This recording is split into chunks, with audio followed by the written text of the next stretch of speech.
अस्सलाम वालेकुम। नदाई किसान टीवी पर आपका मेहरबान चौधरी अख्तर फारूक में हो। नाजरीन, किसान साथियों, पौधे लगाना, पनीरियाँ लगाना बज़ाहिर आसान है, लेकिन ये बहुत मुश्किल काम है। अगर आपको नहीं यकीन आता, आज के मेहमान जावेद अहमद साहब से हम इस पर मौजू पर सवालत करेंगे और वो आपके इस हवाले से तसल्ली बख्श जवाब देंगे। अस्सलाम वालेकुम जी। वालेकुम अस्सलाम। जावेद भाई, क्या हाल है? जी अल्हम्दुलिल्लाह। ठीक है, राजी हैं आप? पहले ये बताएं, हाइब्रिड बीज है क्या? जरा इस हवाले से ज़रा तारफ़ तक करवाएं।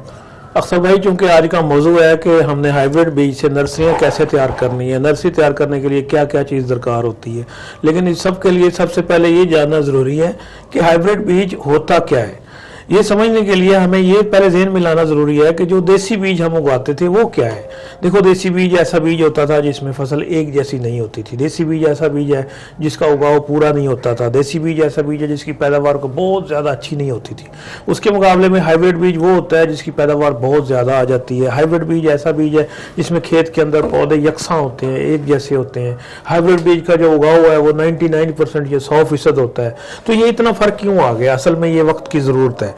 जैसे आप समझते हैं कि अब आजकल के दौर में हमारी ज़रूरत है कि हम अपना वक्त बचाते हैं और अपने वसाइल बचाते हैं और कम खर्च करके हम ज़्यादा मुनाफा कमाने की कोशिश कर रहे हैं। इसको हम साइंस भी कह सकते हैं। इसी साइंस के नतीजे में, रिसर्च के नतीजे में हाइब्रिड बीज जो है वो आ गया।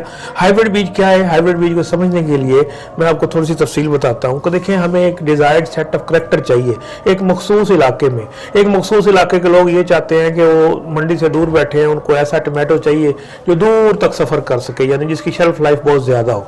उसके मुकाबले में एक देसी इलाके में या एक लोकल इलाके में किसी को ऐसा टमाटर नहीं चाहिए, लेकिन एक सेट ऑफ पॉपुलेशन को ऐसा टमाटर चाहिए जिसकी शेल्फ लाइफ बहुत ज़्यादा हो। एक सेट ऑफ पॉपुलेशन को ऐसा टमाटो चाहिए जिसमें पैदावार बहुत ज़्यादा हो, क्योंकि उनकी कॉस्ट बहुत ज़्यादा है, उनकी खादें बहुत ज़्यादा महंगी हैं, उनके हल चलाने के अखराजात बहुत ज़्यादा हैं। इसी तरह एक सेट ऑफ पॉपुलेशन को एक और करैक्टर चाहिए। वो करैक्टर क्या है कि उसमें वायरस ना हो, क्योंकि उस इलाके में इंसेक्ट बहुत ज़्यादा है, जिसकी वजह से उनकी फसल के ऊपर या फसलों के ऊपर वायरस आ जाता है। तो उनको एक ऐसा बीज चाहिए जिसके ऊपर वायरस हमला ना करे। अब ये 3-4 चीजें मैंने मिसाल के तौर पे बता दी हैं। तो एक हाइब्रिड बीज जरूरी नहीं है कि उसके अंदर तमाम की तमाम खुसूसियात हो। एक मखसूस इलाके की जो पॉपुलेशन की जो डिमांड है उसके मुताबिक ब्रीडर काम करता है और वो मुख्तलिफ सेट ऑफ करैक्टर को एक जगह पे इकट्ठा करता है। मुख्तलिफ करैक्टर्स को एक जगह पे इकट्ठा करता है, उसको हम एक मखसूस सेट ऑफ करैक्टर को एक मखसूस हाइब्रिड बीज कहते हैं। ये कैसे होता है? ये ऐसे होता है कि आपके पास सदियों से या सैकड़ों सालों से आपके पास कुछ पौधे जंगल में ऐसे मौजूद हैं या आपकी लेबॉर्ट्री में ऐसे मौजूद हैं जिनमें एक मखसूस करैक्टर पाया जाता है। मिसाल के तौर पे अगर हम टमाटोज को ही मिसाल ले लें, हम बात करते हैं टमाटर के फ्रूट के रंग की कि हमें एक हल्का लाल रंग है, गहरा लाल रंग है। हमारी सेट ऑफ पॉपुलेशन की डिमांड है कि वो गहरा लाल रंग हो। तो वो एक जंगली टमाटर जिसका रंग तो बहुत गहरा लाल है लेकिन उसकी पैदावार अच्छी नहीं है, तो ब्रीडर क्या करता है कि उसका वो जो करैक्टर है गहरे लाल रंग वाला उसको उठाता है और साल ब्रीड करके उसको प्योर लाइन की शक्ल में ले आता है। इसी तरह एक दूसरा करैक्टर है जिसमें हम कहते हैं कि वो वायरस के खिलाफ, एक जंगली पौधा है टमाटोज का और वो वायरस के खिलाफ कुव्वत मुदाफ़त या टॉलरेंस रखता है। ब्रीडर उसको उठाता है और उसका ये करैक्टर अलग करके उसको एक मखसूस पौधे में ले आता है। इसको वो जीन बैंक के अंदर रख देता है और जब मर्जी उसको चाहे इस्तेमाल करता है।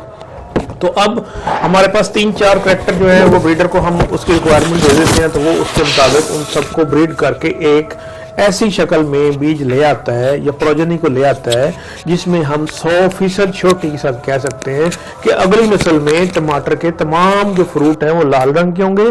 टमाटर के तमाम फ्रूट जो है वो उनकी शेल्फ लाइफ अच्छी होगी या उनकी जिल्द मोटी होगी और टमाटर के तमाम फ्रूट जो है वो पौधे जो है वो वायरस के खिलाफ टॉलरेंट होंगे, उनके ऊपर वायरस नहीं आएगा। अब उस सेट ऑफ पॉपुलेशन को वो हाइब्रिड बीज मिल गया जिसमें कम खर्च करके वो ज्यादा पैदावार उठा रहे हैं। तो इसको दोस्तों हम हाइब्रिड बीज कहते हैं। अब आप याद रखिएगा कि हाइब्रिड बीज को मैंने कैसे एलैबोरेट किया। जी किसान भाइयों, आज आपने वीडियो देखी, यकीनन आपके इल्म में इजाफा हुआ और अगर मज़ीद भी कोई कमी रह गई है तो आप सवाल कीजिए, आपके सवाल का जवाब भी दिया जाएगा और नेक्स्ट वीडियो में हर वो चीज़ मिलेगी जो आप चाहते हैं। लेकिन उसके लिए आप एक कोशिश कीजिए, वीडियो को लाइक करें, शेयर करें और कमेंट्स ज़रूर करें ताकि हम आपकी इस रहनुमाई में मज़ीद आपके लिए अच्छी से अच्छी वीडियो दे सकें।